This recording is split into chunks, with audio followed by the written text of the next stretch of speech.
Hello, friends and enemies, heroes and villains. Welcome to Epic Realms. Today's guest is an award-winning author known for her tie-in fiction such as Arkham Horror, Battletech, and mostly Shadowrun. Please welcome Jennifer Brozek to Epic Realms. How are you doing? I'm doing great. Thank you. For those listening to the podcast, we had to redo the intro because the microphone wasn't working. But you've done so many different things. We just mentioned a couple things. We're talking all of the novels, but you've done magazines, you've done the tie-in fiction, you've done novels, you've done video games, just all kinds of things, tabletop role-playing. Do they all kind of tie in together, pun intended? They all build on each other. Originally, I when I first answered this question, I said it started with RPG reviews. Actually, it started with me being a gamer. I started gaming in college. After college, I became a LARPer. I'm assuming your people know what LARPing is. Live action role-playing. Hi, Lilu. This is one of my kitties. This is Lilu. She's a Singapura because people ask. And she is 13 years old. So, building on stuff. I started gaming, and then for various reasons, I wanted to write for the role-playing game arena, but I got told I was just a dreamer. So, I was like, oh, really? Just a dreamer, you say? We'll show you. It was. I said, sometimes I say my career started with spite. And a lot of careers start with spite because, you read something and you're like, this is a piece of shit. I can do better. And then you do. But I started with Blackgate magazine reviewing role-playing games because I used to read the magazine. I still do, actually. And I noticed they had no female game reviewers back in the year 2000. So I emailed them and I said, you need a female game reviewer, so you're going to hire me. Yeah. And they went, Don Bassingwaith, bless his soul, said, all right, I'll give you a shot. And he did. And I've been doing stuff ever since. That's awesome. Your cat's just like, put me in the shot, coach. It's like, well, it's a podcast. You're only in the shot for the live stream. Yes, the Singapuras are the smallest domestic breed. They were found in the sewers of Singapore as ratters. She's incredibly fierce, even though she's incredibly tiny. She's a little ninja. And they think they might be a mixture of Burmese and Abyssinian. Oh, okay. And just watch your toes, right? Watch your toes when you're walking in the middle of the night. When she was younger, now that she's older, she's just kind of grumpy. Oh. And demanding, as you can see by the fact that she is demanding that I rub her face. Rub my face. Did you have cats when you were a kid? I did not. My father was very allergic, so I actually had poodles. I had miniature and toy poodles. And my husband's family also had miniature and toy poodles. Wow. So, and unlike most people, poodles are actually incredibly smart and very, very cool if you just treat them like a dog and not a neurotic little shit. Don't treat them like treat them like a dog. They will do the thing that you need them to do. Right. But I actually really like my cats. Yeah, I like cats. I'm a cat person. Well, when you were a kid, did you do a lot of reading and stuff around your poodles? I did not really understand the magic of reading and writing until we were stationed in Belgium and I didn't have a TV and we did not live on base. And the only friends I had were basically my books. Okay. And there was a series called The Dark is Rising by Susan Cooper. And that was the series that opened my eyes to the magic of reading and writing. And when I sold my very first trilogy, I got this tattoo. Oh, nice. For those that are watching, it's a gorgeous, like bright blue colored tattoo of the Rising. The Dark is Rising. Yeah. Yes, I have full sleeves now. So every time I sell a series or book or get nominated for an award or win an award, I get myself a new tattoo. Is it usually of that series or of that book? No. Or just mostly just a tattoo? Just a tattoo. Okay. It's they're pop culture or literary references, basically. Okay. Like my most recent one I got an actual old school elder sign on my arm from A Secret Guide to Fighting Elder Gods, which was nominated for the Bram Stoker and the British Fantasy Award.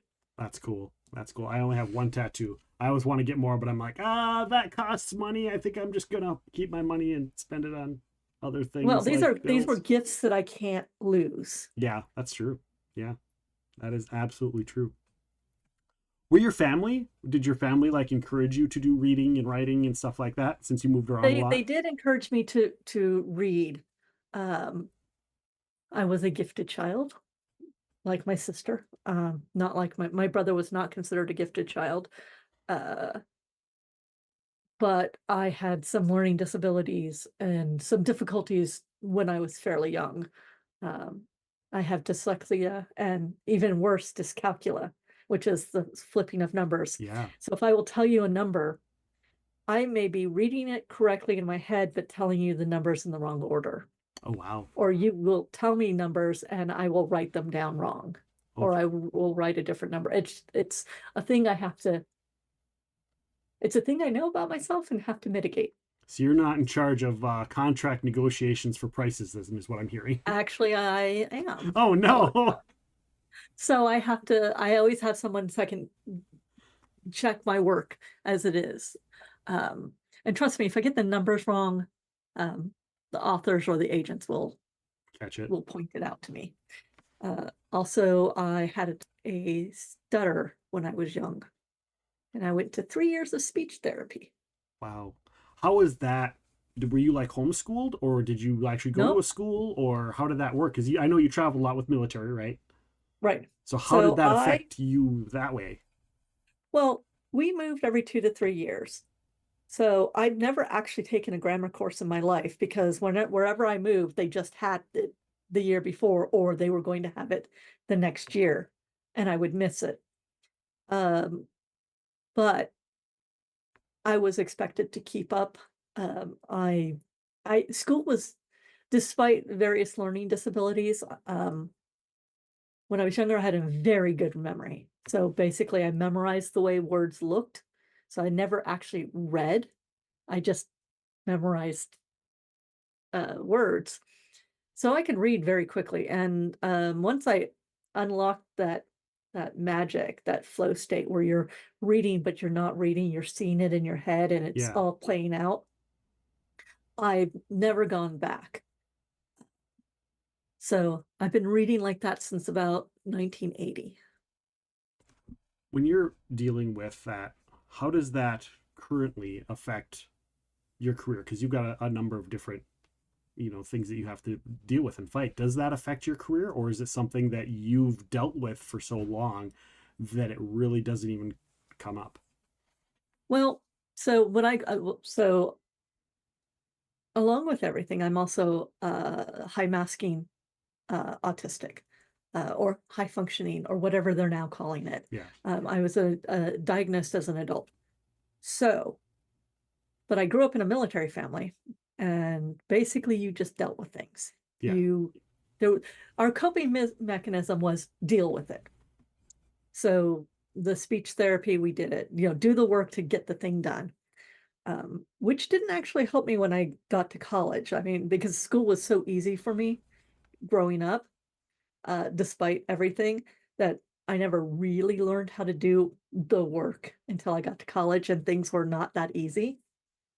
Uh, these days, the only way it really affects me is I will not know how a word is spelled. So I will just sort of guess and see what comes up if my spell checker, which, has its uses, but is basically a double agent that'll stab you in the back Right. twice. Um, see what they come up with. And if it doesn't, I will go to a browser and I'll throw my mangled word in there and see what it comes up with. Yeah.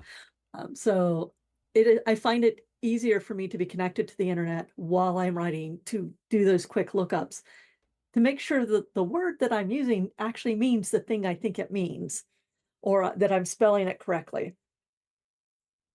So I have coping mechanisms for pretty much everything. Um, I'm, I'm aware of myself. I've been a full-time freelancer now for 18 years, that I know how I work and I know how I work best.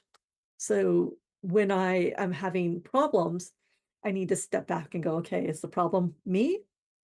Have I eaten, you know, have I had enough water? Have I had enough sleep? Is it my plot line? Is there a hole that my hindbrain is working on going, this is a problem? Yeah. Uh, so it's I have mechanisms and systems in place to keep me on track. When you're dealing with this and then you go into, say, in editing, what is your role usually as an editor? Because there's many different types of editors out there. What is your Well, role, and how does all of that affect your role as an editor as well? oh, well, okay. So it depends on which type of editing I'm doing. Hmm. If I'm being an anthologist, as in I'm putting an anthology together. So not only am I taking pitches to see what stories are going to come in, and I have to determine how the stories will fit to each other, I will end up also doing developmental editing, which is reading the stories, looking for plot holes, looking for pacing issues, factual checking. I do this for Shadowrun as well now. I'm an editor at large for Catalyst Game Labs. And then there's copy edits, and then there's proofing, and then there's galleys. There's so many different levels. Um, one of my best tools is having the computer read me the story, because the computer reads only what's there, not Hmm. what I think should be there, and not what I meant something should be there, Yeah. or the other author. It also helps keep when I am editing, there's two different hats. I have a specific author voice, and then I have a specific editor vibe. And I do not mix the two. I want to have the other author's voice come through, their particular ticks, the things that make their story. And when I edit Jonathan Mayberry, he has a very specific style, format. He uses a particular set of words. Um, I know that if I thought something would sound better, I have to go, is this because I'm thinking like an author, or is this because I'm thinking like an editor? Yeah. So another example is I, as an author, try not to use the word said or asked as dialogue attribution. I want to have the character dialogue attribution be an action, because communication is 80% body language. So I want the character to use their body language as their demarcation that this is the word this is the sentence they're saying. Yeah. Instead of he said, she said, they asked, he But there asked. are many people who like them, and for most readers, the words said and asked are invisible. Yeah. And to me, I don't, it stood out the most to me in an audiobook, where the audiobook was so good where I didn't even realize it, and I went back, as like, did the audiobook narrator, it was the audiobook narrator just so good he didn't say those words, or were they not in the book altogether? And I still to this day don't really know. And that's when I really started to notice that, because later I'd listen to another audiobook, so and so said, so and so asked, so and so did, and it's like, that really took away from the story. And so I Mhm. agree with you, like, yeah, But that's that is my specific authorial voice. mm-hmm. I'm not going to say that to Shauna McGuire, and Right, right, right. I'm not going to take away her. She likes to do parens in the middle of sentences, Mm-hmm. which is fallen out of favor in the grand scheme of things, but certain people use it in their style of writing. Right. So, When you're putting together an anthology, we talked about you working on editing, whether you're writing or editing. And I know that recently in September you had the anthology that was released for Shadowrun. How does that come about, where you're like, you could be an editor, you could be a writer, you're kind of doing both? How do you separate the two? so by and large, if I'm editing an anthology, I do not write for that anthology. That said, there are caveats. Magic Machines and Mayhem, I am a co-editor on, but I also have a story in there. I submitted the story before John and I talked about me coming on to co-edit. So he did all the editing on my story. And we had the conversation around it, what needed to change to make it fit. When I am putting together an anthology, I have a specific vibe and tone to go with the genre. So I liken an anthology to being more than the sum of its parts. Every story should be able to stand on its own, but no one story should be so big as, like, think of it as a necklace of pearls. No one pearl should be so big that it kind of stands out. Mm-hmm. I mean, there are the ones that are slightly, you could have it graduated because you have, you know, the bookend stories. In anthologies, the two most important positions are the very first and the very last. So if a story I write ends up in the first two or the last two stories, what are the first impressions? What are the last impressions of this anthology? That's a win for Yeah. me. But that's the way I, as an editor, think of it. Um, the anthology needs to bring something to the reader so that they can continue to think about the theme of the anthology long after they finish the anthology. I've had a lot of conversations about anthologies with people, not just on the show, but a lot behind the scenes. There have been talks about having an Epic Realms anthology with all the authors that have been on the show. And one thing that I've always thought to myself is that anthologies seem to always have a theme to them. Maybe not always. What are your thoughts on what a theme should be for an anthology? Does there need to be a theme, or can it just Well, be a bunch of authors that come together for a common cause? Or can the genre be the theme? so people like to read what they like to read. Mm-hmm. Oh, right. I mean, publishing is a business. Yes. There are marketers. If they don't know how to market your anthology, you're dead in the water. Now, that said, toss it out the door. You're doing it on your own. Themes can be as nebulous as epic. If we're going to do one for Epic Realms, tell me a story, an epic type of story. So you have to kind of define that. Or you have to say, tell me, since Epic Realms in your background is this traditional fantasy castle. Okay, I want a fantasy story with an epic feeling. Now, here's the thing about epic.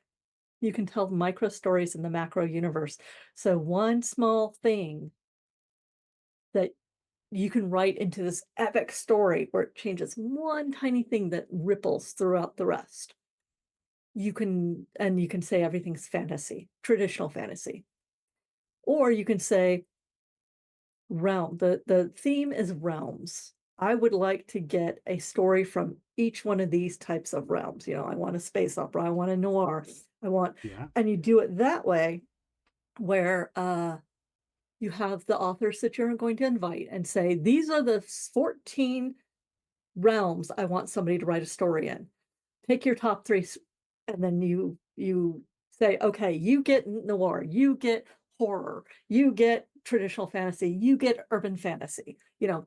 Right. And then when you get the stories to come in, you can do things like, okay, is there any sort of theme of, say, time, traditional fantasy all the way up through, say, space opera? Right.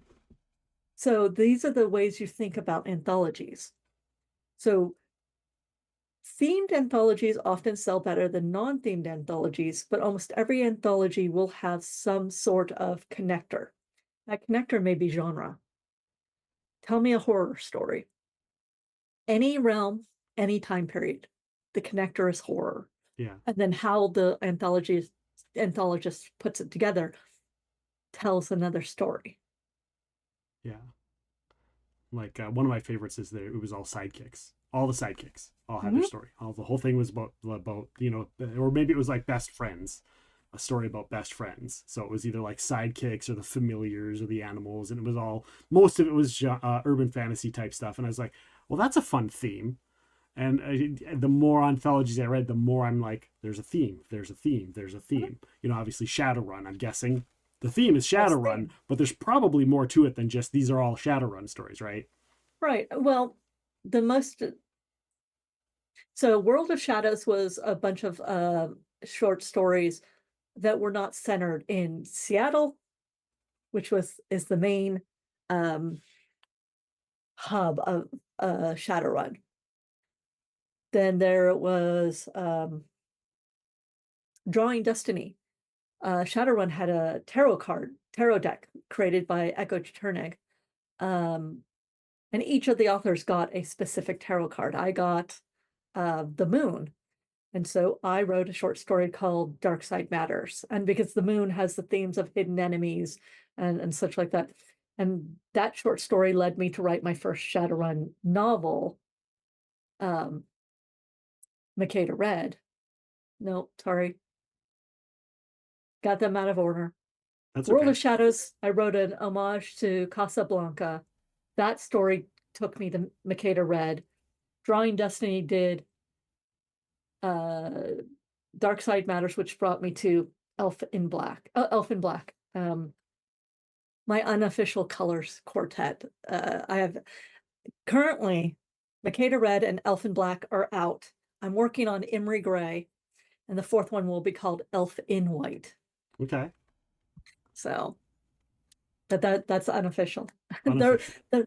All of my Shadowrun it is a shared universe, so characters that will appear in each other's stories, the protagonist in one book may become the antagonist of the next book, or maybe a sidekick, or the sidekick in this book may become the protagonist of the next book. Yeah.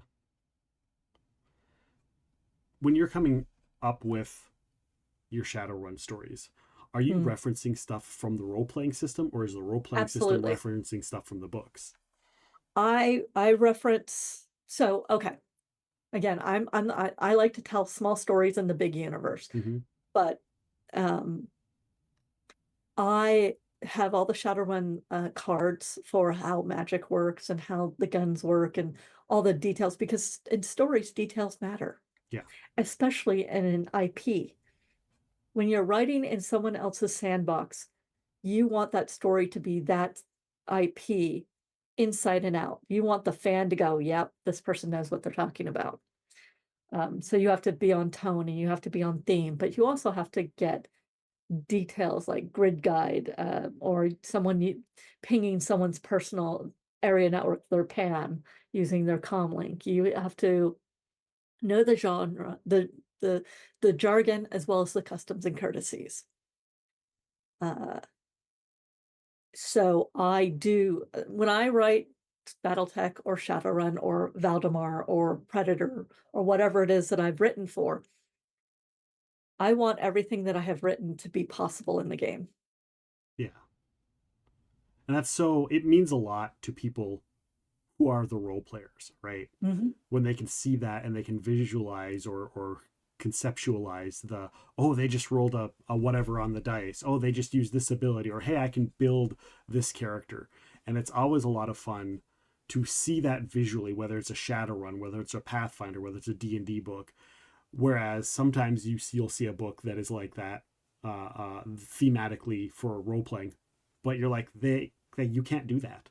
Like, that's not in the rules. Like, how can I, like, it takes you out of the confines of what the role playing is, unless of course you're not a role player, and then it doesn't really matter that much. But for those that are role players, that are fans of whatever that genre is, it's a lot more fun to visualize those, being able to build those characters or how they're built.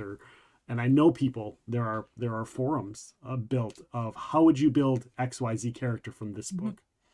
I actually have a local friend who took Elf in Black and ran his characters, his gaming group, basically through the book. Yeah. Except going against the protagonist until a certain point where then the protagonist turned around and hired them to work for him. And then everything else that happened in the book, he threw at them.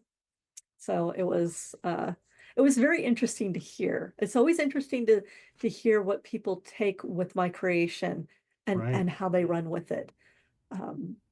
They did in fact guess one of the things. By having Elf in White, you're going to guess there's a wedding. Well, yes. Right. Somebody who is mentioned in one book, they end up getting married. And he extrapolated that from Elf in Black and already started moving that way. And I was like, well, I guess I can tell him he's right. That's But I really will cool, say though. it is cool. But what I will say as an editor is I don't want to hear the dice rolling. As an editor, fight sequences and dance sequences and sex scenes, they're all the same thing. What's the gravity? Who's involved? Where are your limbs? And how does physics work in your world? Yeah. Um, if you turn it into a laundry list of X shoots Y and then Y falls over, it's boring. Fight sequences are emotional. They are fast. They are designed to move the story forward in a specific way. So as an editor, while I want to know what you're doing can happen, I do not want to see the dice rolls. I don't want to see them in my mind's eye. Yeah. Did you know in the Dungeons and Dragons movie, that last fight, every action was 6 seconds? Yes. And I loved it. I loved it so much. Yes. And I don't know how many people that are listening to this know that, but yeah, I actually saw a video breakdown where they like had a timer and they're like doot doot doot doot doot doot doot Uh-huh. doot. It was like, oh my god, that is so cool. Because the showrunners are, they're D&D nerds, so it totally makes But sense. they are. And that entire fight was emotional. I mean, yes, they did things, but there was an emotional tinge to every action that they did. Getting revenge, um, fake despair, followed by what's the joyful mac destruction, maybe.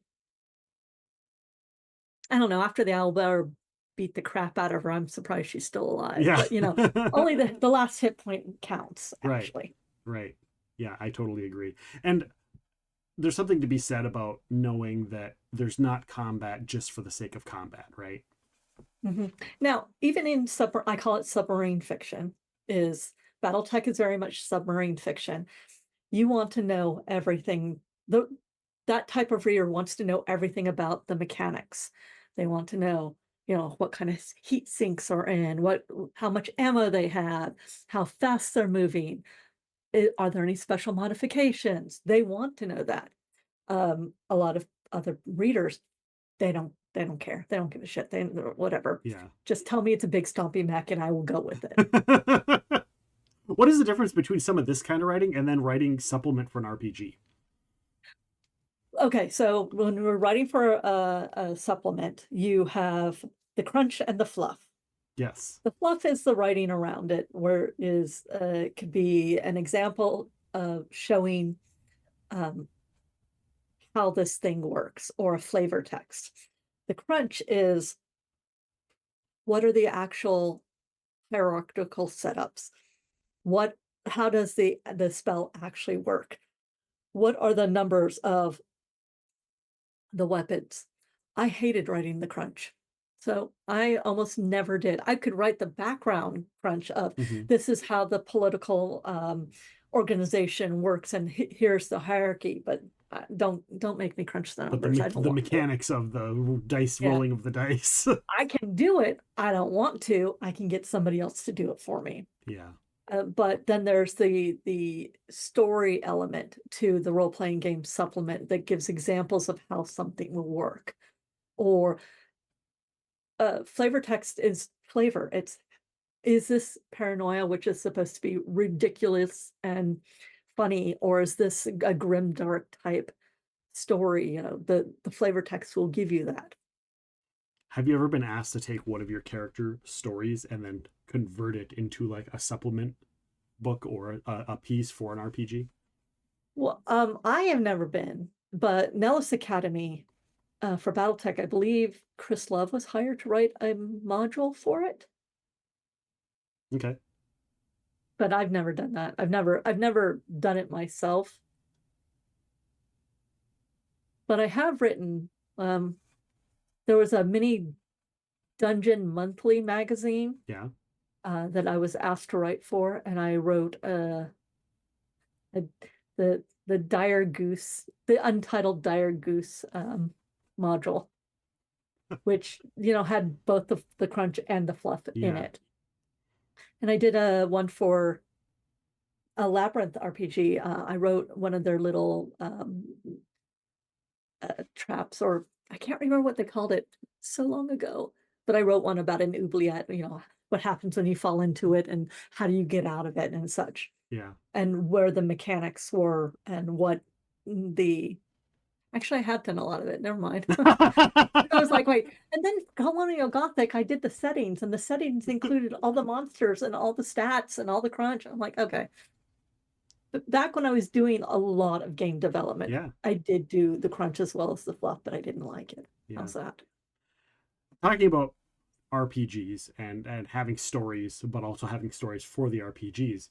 You've got this Shadowrun you sent me right before we started. Tell us about this magazine that you're accepting submissions for. For those of you that are listening, you got to listen to this. It's super cool. I might even submit. Who knows? Okay, so we have this is my baby. We have a brand new in-world magazine for Shadowrun in the works right now. It's called Augment. Augment Magazine. Augment your life with Augment Magazine. Think the Cosmopolitan or Vogue for the sixth world.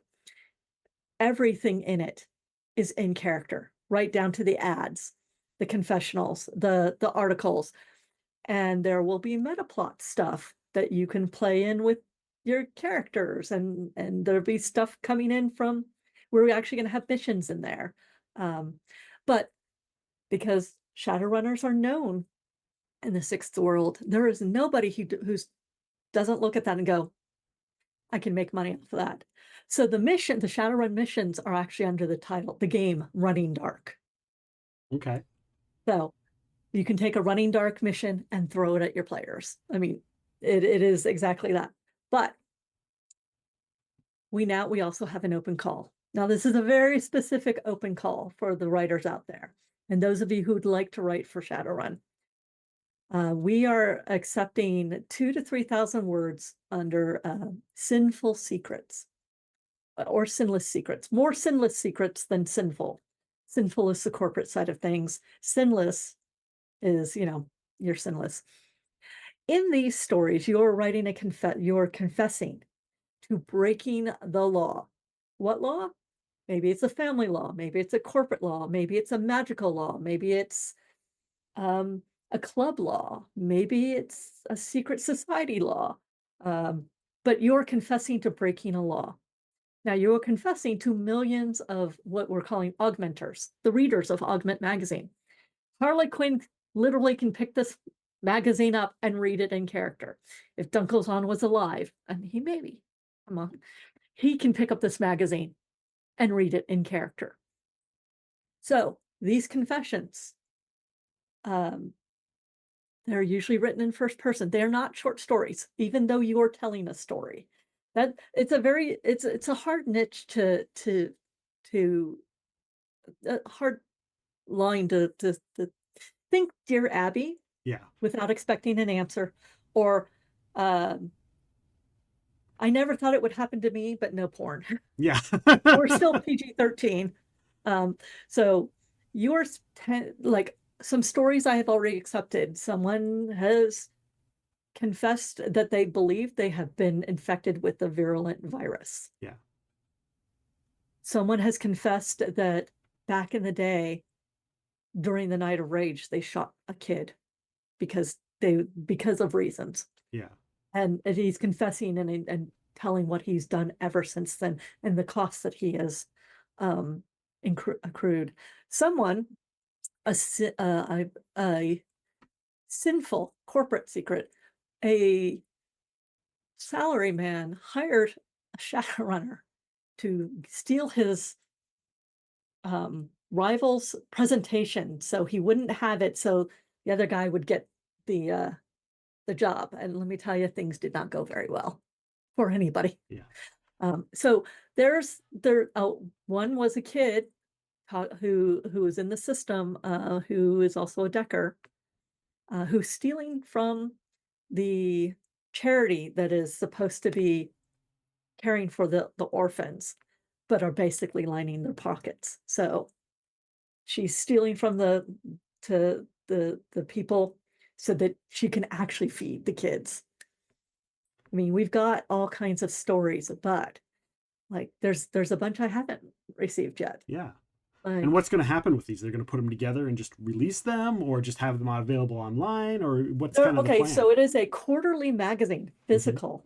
It's a physical magazine and an online magazine. So we will have the magazine has, I think, 14 regular columns. Or like one of them's called Boots on the Ground, and it's set in the Caribbean. We've got a hard-hitting reporter reporting about stuff that's happening in the Caribbean. We've got one set in Denver. We've got fashion. We've got products reviews. We've got Nova Hutton reviews. We've got celebrity sightings. But in the middle of this, we also have these sinless secrets. And there will be 5 in every issue. And people can take what they want out of this. I mean, literally, they can take anything out of Augment magazine and use it in their game, and because it's part of the game. Yeah, yeah. It reminds me a little bit of like you get a video game and you find like a character's journal somewhere randomly, except for it's not a journal. It's like, it's a column, or, and like you said, a Dear Abby or the Red Shoe Diaries or something like that. And it's like, right. this is I a mean, thing we that have actually happened. in the very first issue, we have an interview with Michael Bishop. It's awesome. He's a big guy in Shadowrun. Yeah, no, that's awesome. Sorry, my brain. We talked earlier about mental health and stuff, and my brain just completely just shut down for a half a second. It's like, I have something I should move. What's next? What's next on my list? When you said that, I'm like, I'm like, no, there's the thing, and oh no. No, I do it all the time. I also my thoughts run away with myself. I will have what I call a train wreck, where I'll have like 3 or 4 things coming together at once, Yeah. and all of them get jammed together, and I can't get any of them out. Maybe I'll get 1 or 2 words out, or I will forget words. I will forget that thing that's in the sky that's blue. What is that? It's the sun. Wait, no, it's not. My husband and I are very good at kind of a charades game, because especially if I'm in novel brain mode, where I don't know anything except what's happening in my novel. Yeah. That's probably a good thing, because then that's when you're focused, right? Yeah. When you have the entire novel in your head and okay, I've got like 15,000 words left and then I'm done, but I know I have to go back and fix this, and I have to, foreshadow that. And, you have all the thoughts going on, and I will not, I mean, I call my cats by the wrong names. I don't remember faces. Right. I'm like, oh wait, have I combed my hair today? I'm going to be on stream. Did I eat? Yeah. You have on your website, and this kind of ties into all of these facets of all of the things kind of going on in the mind all at once, and stimulus, external, internal stimulus. On your website, you have a quote, and I'm going to read it to you. It says, "I see story ideas all the time. They're everywhere. Just walking around like normal ideas. They just don't know their stories." Mm-hmm. I love that quote. I think Yeah, that's so fascinating. I cribbed it off of The Sixth Sense. I see ghosts everywhere. But can you expand on that? Like, maybe give us some examples on that. Like, what kind of stories are out there? Like, everyday things can be a story. So one of my favorite genres of urban fantasy is the one that could be happening around me as I walk outside my front door. I frequently, if I'm in the doctor's office, or if I'm driving down the road or something, like someone cuts me off, and my first instinct is to be, fucker. But my next instinct is to be like, maybe he's rushing to get to his wife's pregnancy. She's having a baby. Or if I happen to have epic music on, I can daydream a situation where like I'm actually in a car chase and that person next to me is, you know, my ally or my enemy. I I once faced down 300 sixth graders with the challenge of give me a physical object and I will turn it into a horror story right here, right now. Any physical object. Let me tell you, very few people will look at a box of Kleenex the same way ever again. But I also think things like detour signs. Once I was driving and I was following detour signs and I thought, I don't actually know where I am. I don't actually know if real people set up this detour. Right. What if Faye set up this detour? What if Red Caps Yeah. set up this detour and I'm going to be the main course at their next meal? You know, I to me, I say ideas are easy, execution is hard and messy. Yeah. Ideas come to me all the time. It is rare that an idea sticks around. And if it sticks around for a while, then it's got chops, then it's got legs. Then I'm like, okay, maybe we can do something with this. Right. So I don't think a lot of people walk around looking at the world the way I do. I mean, I literally once spent 2.5 years teaching myself to write very economically by writing something called Freaky Friday Fictions. Every Friday, I took something that happened to me during the week, mundane, and I turned it supernatural or horror, and I wrote less than 1,000 words, and I put it on my blog, and I did this every week for 2.5 years. And then I'm like, okay, I think I've taught myself the thing. Yeah.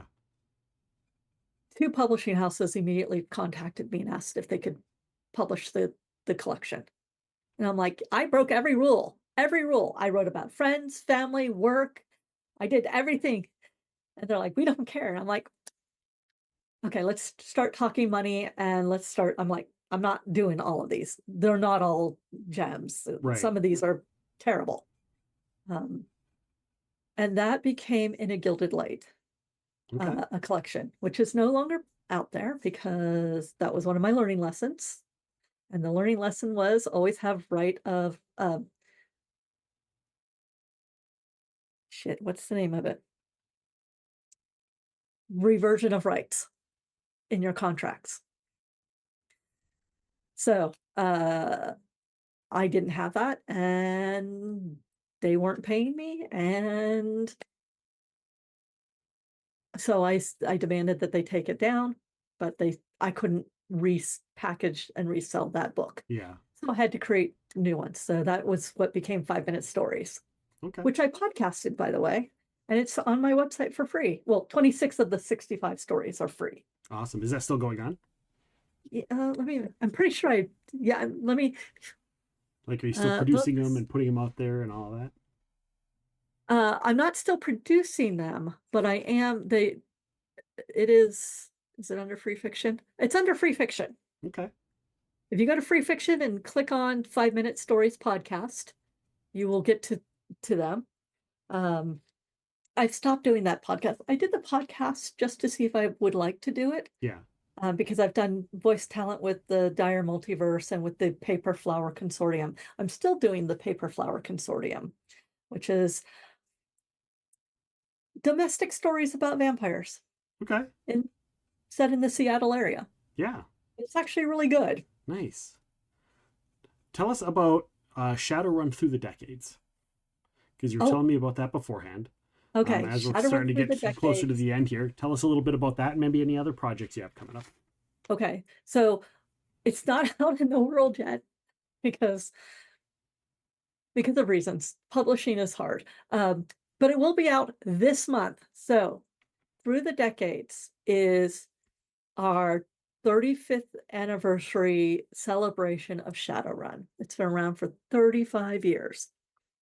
We have 7 authors writing novelettes and novellas, one per decade from the 2020s to the 2080s.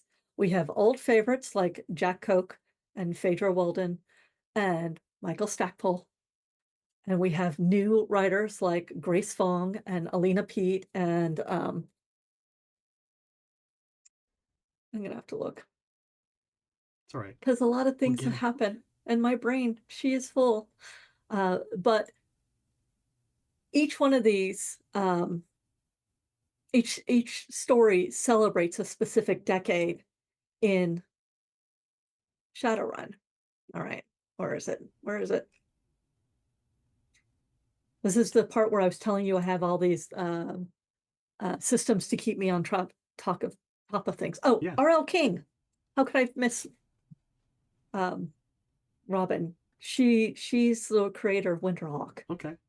So we have a Winterhawk story. We have Wolf and Raven story. So we have a Ryan Mercury story. Okay. That's awesome. So this anthology will be out this month, Okay. celebrating. It is my 25th anthology, coded with John Helfers. And that's what I can tell you. And hopefully in the next, this next week, I will be able to have your pre-order link and everything up. Okay. That'll be great. People can just check it out on your socials. Yes, I'm most active on Blue Sky, Okay. which currently is full of kitten pictures. Nothing wrong with Because that. I just got 2 Egyptian Mao kittens. It's been over a year since I had a pair of siblings who died last year. Oh, I'm sorry. One in August, one in November. And it took us a while, but we finally decided we were ready for more kittens. For some chaos. Especially since our kittens. 2. Yeah. So, what was the other question you asked me? We were talking about your upcoming projects. Oh, I am working on Emery Gray. I am working on Augment magazine. I'm working on another anthology that is a tie-in that I cannot actually announce because I don't think it's been announced. Therefore, I'm not going to say it. We get that a lot. We get that a lot. Yeah, NDAs and all that. Yep. Emery Gray. More to be determined, right? Yeah. Next year, since I won't have my Shadowrun novel out next year, I will have 2 of stuff that I'm putting out. One is called, so remember I was mentioning I wrote fiction for Campaign Magazine? Yes. It's called Tales of the Hucked Tankard. Okay. From 2003 to 2004. I am collecting those stories, giving them an edit because woof, they needed an edit. One of the stories never got published because Campaign Magazine went under. Yeah. And then I'm going to write another one that's 20 years later with the same characters. Oh, that'll be fun. So it'll be called Tales of the Huck Tankard. And then currently I have a nonfiction book out called Industry Talk. As of next year, it will be 15 years later, and I am updating it, called Industry Talk Revised 15 years later. And it will have a lot. I'm basically keeping all of the stuff in there, but I am adding to it. I'm adding a new introduction. I am changing. I'm not going to change pretty much any of the editing stuff because one half was how to write for the role-playing game industry, and the other how to be it. What does the editor think about the role-playing game industry? I'm basically how to be a freelancer. And so anything that I disagree with, I will update and say, this is why I disagree with. And then I'm adding an entire another section to it called author etiquette. Because that was something that myself and Sarah Kraft wrote over a 3-year period. Okay. All of them are being rewritten. I mean, literally the book is going to be like 3 times bigger than it was. So both of those books will be coming out next year as well. Great. And if people like Twitch, which I'm assuming they do, next week is another episode of Infinity and Beyond, Oracle of War. It is an Eberron campaign that I play in on the Arvin Elrond Twitch TV channel. And for those we've been playing live stream can just go ahead and click that button to find that. We've been playing that for years. Like I think it's been 3 years we've been playing this campaign. So we finished, if you know Oracle of War, we just finished the 4th one, and we're about to go into Engines of War. Nice.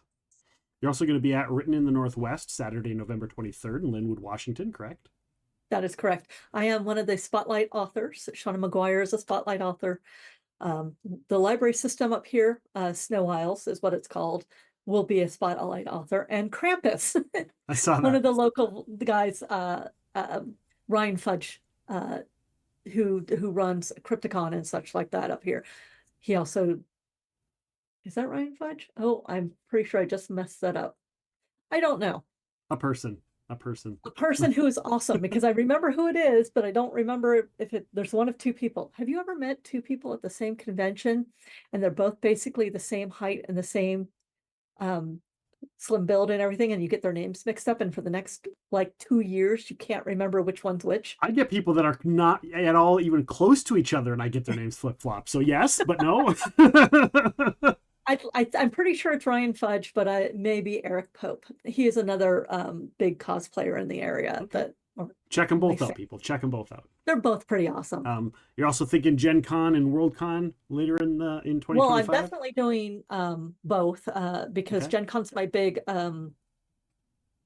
industry convention. I don't know if I will be part of the Writer Symposium or if I will just be there with Catalyst Game Labs. By that time, 3 of the augments should be out. Okay. And then I'm definitely doing Worldcon because it's in Seattle, and I'm running the professional editor publisher track. Okay. Sounds good. So, people can find you. Go ahead. As I might show up at NorwestCon, do a BarCon there in April, I believe it is. Okay. But I'm not there officially this year. All right. And people can find your website, jenniferbrozek.com. Blue Sky, as you mentioned, at Jennifer Brozek, Facebook, /Jennifer.Brozek, and Instagram at Jennifer_Brozek. Did I get those all right? You did. I would like to say that it's a brand new website. I've hired after 22 years of hand coding my website, I hired a terrifyingly competent and efficient web developer, which means my contact form actually works, which means my newsletter works, and my newsletter is once a month because my PA makes me do it, and it contains secrets that only people who subscribe to my newsletter get. Get on that newsletter. They knew about the kittens before anybody else did. That's awesome. And pictures, right? Did they get pictures? Did they get pictures? Pictures. This next one will probably also include video. Okay, that's awesome. I'll just scroll through social media, look a kitten, and I'll stop and just watch whatever they do, and then I'll scroll more, and then like, oh, a puppy. Oh. On Blue Sky, there's a picture of me holding Mimir. Mimir and Freya are the siblings. Okay. He's sitting right here, and it said, I basically got a picture, really awkward selfie. I'm like, trying to hold him in your arms. Yeah, because he was all purry and sleepy and just in my arms and just wanted to be there, and I was just like. And the selfies with the pets that are really cute are never as cool as what they actually look like, right? Oh, never. So, I didn't hate it, and the cat looks good. Awesome. You can see his spots. Well, Jennifer, thank you so much for joining us. It's been a pleasure. It's been awesome. Stick around because we're going to be doing some live stream Q&As in just a little bit here. Everybody that is listening, thank you so much for sticking around in the live stream. Those of the podcast. Coming up December 2nd, acclaimed game designer and author Scott Rogers will be joining us, known for his work on video games like God of War and Pac-Man World, his book Level Up, as well as tabletop games. Scott brings a bunch of knowledge and experience. Of course, that's going to be live December 2nd, and the podcast will be on the 3rd. Also coming up, we're going to be joined by Jim Zub, and returning to Epic Realms, both Matt Forbeck and Kevin Hurd will be coming back as well. So you definitely want to stick around. Make sure to rate, review, follow, subscribe, all of those buttons, depending on where you're listening to us, watching us, videos, streaming, socials, any of that. Click those buttons. Make sure you get your notifications so that you know about all of the things coming up. And of course, those ratings and reviews for the podcast, they definitely help us, and they definitely help our guests. So please go ahead and do that. So for Jennifer Brozek, I am Nick, and I want to thank you all for listening to Epic Realms.